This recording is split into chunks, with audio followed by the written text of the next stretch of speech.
Hi, I'm Andrew Beam, and I'm a professor in the Department of Epidemiology at the Harvard School of Public Health. I teach AI and deep learning. I'm a methods researcher. And what I'd like to share with you today is how you can use ChatGPT and other large language models to assist you with various types of academic writing. In this case, I'm going to talk about grant writing.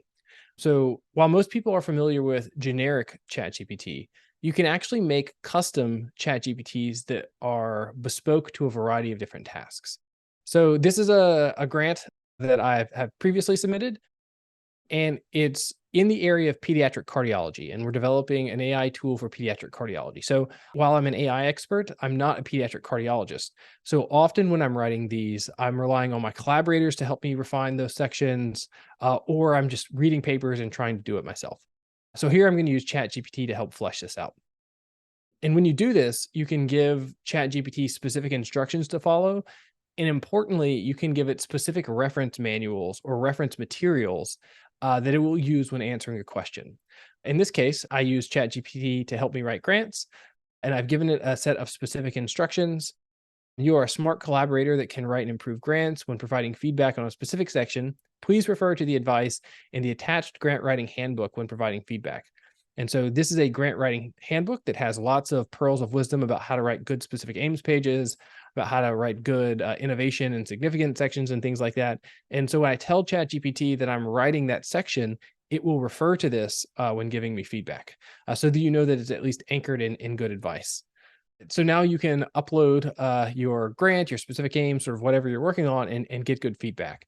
And I'd like to give you an example of that. So first I say, could you tell me the strengths and weaknesses of my specific aims page? So I upload my specific aims page, and Grant PT, which is what I've called this custom GPT, says here are some strengths and areas for improvement. So it actually doesn't say weaknesses; it just says areas for improvement. So it says I have a clear rationale, the approach is innovative, and I have detailed methodology, which is good. Areas for improvement: feasibility and limitations. The approach is innovative, but there's a limited discussion about how feasible this is actually going to be in clinical settings. The broader implications. So how is this going to fit into the larger workflow of pediatric cardiology? And the collaboration synergy. So I'm collaborating with a pediatric cardiologist, but in the specific aims, I don't really talk about how much we've worked together. And that's always very important to NIH study sections. So it gives me some suggestions about how to address those areas for improvement. So I could pre-register some quantitative goals. If I could, hit an accuracy of 90%, maybe that would have important clinical implications. Any pilot data that I have would be helpful here. And then risk management. If we're going to use this in actual clinical workflow, how are we going to mitigate risk? That's helpful. I think that those are very broad recommendations for improvement. But again, my specific weakness is that I'm not a pediatric cardiologist, but pediatric cardiologists are going to be reviewing this grant. So then I just ask ChatGPT to pretend that you're a pediatric cardiologist and give me feedback on the weaknesses of the clinical aspects of the grant. So now it's changing its mode of operating. It's pretending to be a pediatric cardiologist. So what is the clinical relevance of what you're doing? Again, we're building a prediction model.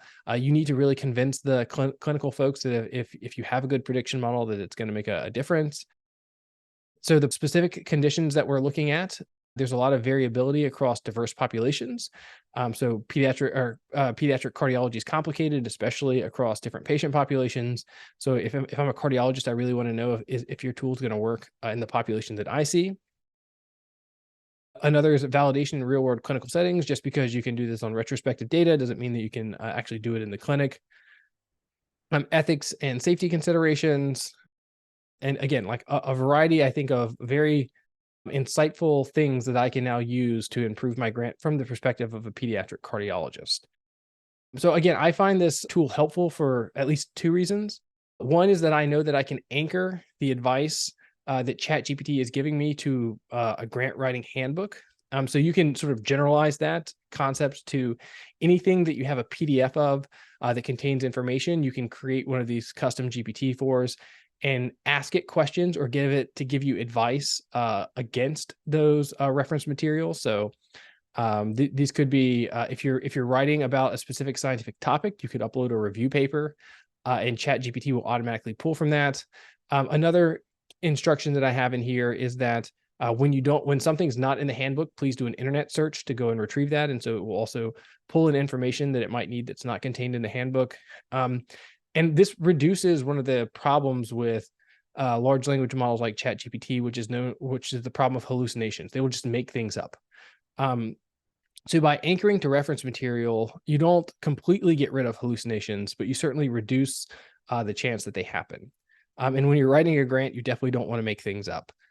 So I find these custom GPTs super helpful in my own workflows, and also in the classroom when I'm trying to teach a complicated subject. I can upload a couple key papers and have the students interact with the material through ChatGPT, where they can ask their own questions and get back well-formulated responses.